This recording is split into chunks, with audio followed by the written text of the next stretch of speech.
Hello everyone, welcome back to another poorly made nail video by me. This is my second one and I'm assuming that I will get better at these, so I hope you keep watching the other ones. These nails involve lots of prep, and doing this prep for people like you and me who are not nail techs is invaluable. So you see the little grooves on the nails? Those are stencils for your French tip, and I go ahead and I pre-fill in the line that I want on each nail so that I don't have to try to figure it out later when it's glued onto my finger. It's hard to see the lines when it's glued on, and after you buff and everything, sometimes you lose track of the lines. So I pre-traced and cured each nail, and I'm telling you, it makes a world of a difference. After you do that, which it is optional, but I recommend it if you're not good at freehanding, you're going to buff the inside and the outside of the nail because there are all these ridges for the other options of French tip styles. So you actually have to remove that, and I also prefer to do it when it's off the nail. And I go ahead and check the fit and see if I need to take off any size on the edges, any width. And yeah, it's very tedious, but you do this to every single nail and it will save your brain from exploding later. I'm telling you, it's so worth it. I'm not a nail tech.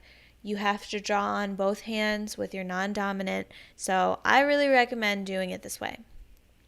Now we're going to go in and prep our nails. We're going to use the pH bonder number 1 and then the primer after this step. You can do both hands at once or you can do one at a time. Just do not forget to do them. I already removed my cuticles off camera. To be honest, my cuticles are really torn up from the remover that I use, but if there's dead skin stuck to the nail plate, your nails won't stick, so you have to remove it. Now, like I said earlier, we're going in with the primer. Step 1 and then step 2 right on top of each other. Both of these products are, of course, linked as well. Everything will be linked below, but I just like saying that, I think. And then after you've done this, you can go in with your first coat of gel. I'm mildly allergic to all Gel-X glues, so I use sensitive because I get less of a reaction. And you want to put a nice thin even coat on each nail. If you get it on your skin, just wipe it off straight away before you cure it, and then after you have an even coat on each nail, you cure for 30 seconds in the big lamp. You need both a big lamp and a flash cure lamp. Next, we're going to go in and coat our nail tip with the Extend Gel, and we're going to get ready to pop them on. I moved my flash cure lamp back onto my station, and you want to kind of push this onto the nail at a 45-degree angle. You want to make sure there's no bubbles and no lifting, no air pockets before you cure. So it's okay if you have to slide it back and forth or take it on and off and fix it. Just don't cure it until it's perfect.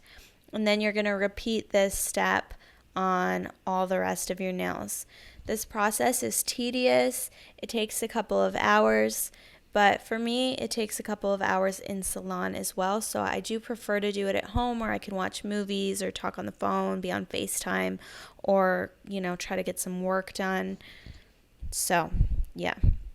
Now we're curing each nail. I like to press on the other side of the nail as well. So you have to have a pretty firm hold during that initial flash cure so that it binds to your nail. And I always make sure that wherever my thumb was pressing down, I go back and cure like the other side of the nail as well with my thumb pressing down on the other side.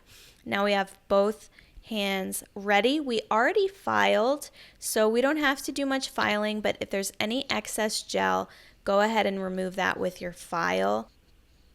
And now we're going in with our Gelish brand foundation. This is my favorite foundation and top coat for shiny, cat's eye, beautiful, regular colored nails, you can't use the Gelish top coat for chrome, but these base and top coats are very good. The leveling that they do themselves is amazing. I've had like some uneven kind of patchy nails from the Amelie foundation and top coat in the past, so I do prefer to use these. Then after you have a nice coat on each nail, you'll go ahead and pop them into the lamp and cure for 60 seconds. Now we're going to go into the fun part. We're going to paint the French tip first. I like to do the tip before I do the base color because I don't want to lose my stencil. So I'm just following that line that I already traced earlier, and it's making my life so much easier. It is possible and it's easy-ish to do it without doing that, but this just speeds the process up a lot for me, and it also helps when I do my left hand side.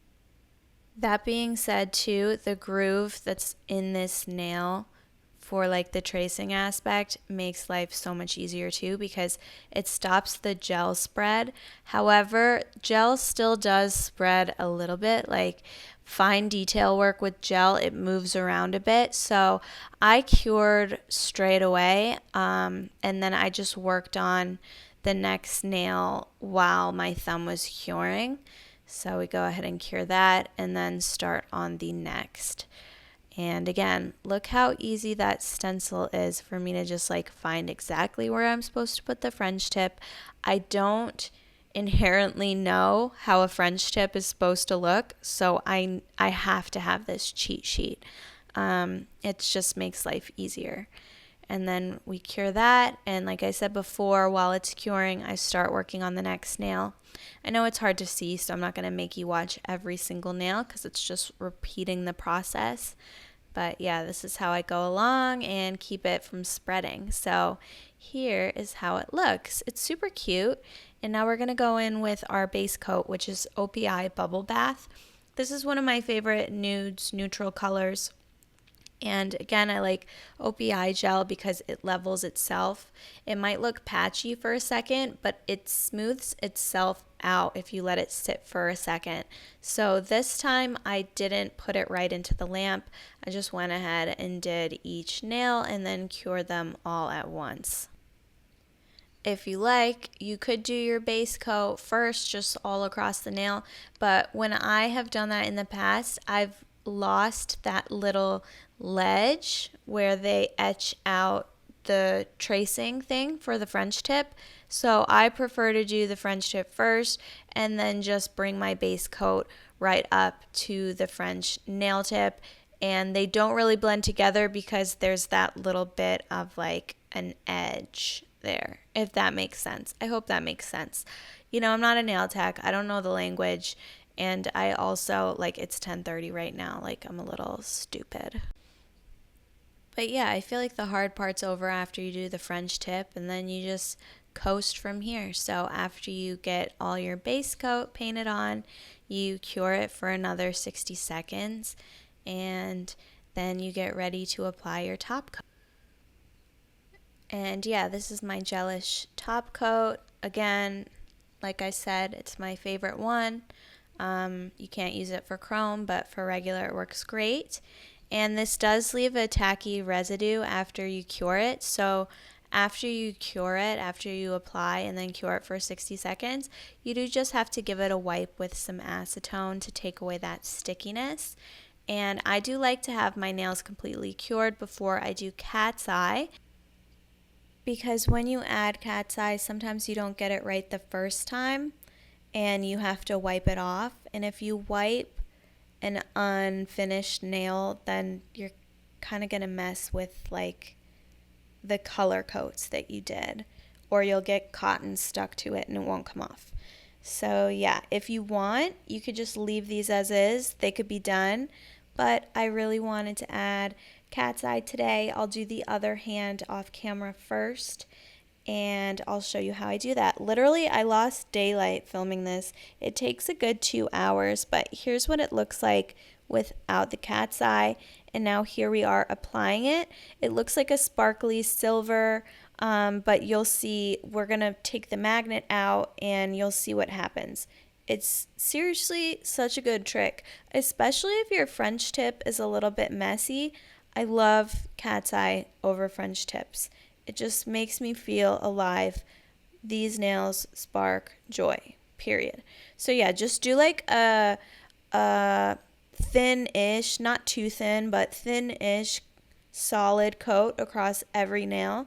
And then we'll grab our magnet and we'll make it fabulous. All cat's eye colors will come with magnets. I like this straight magnets because I just find that I get the best result. And basically, you just kind of spin that thing around until you get the look that you like. And sometimes you might not like the look at all, or it might all kind of dissipate and you'll have to wipe it off and start again. There's a couple nails that I come back to before curing. You can fix it again and again and again until it's cured. So I fixed those two nails, and then this is what it looks like under my flashlight since we lost the sun and I'm not shooting with a light today. I don't know why. That was a bad move on my part. But yeah, just messing with it until I love it.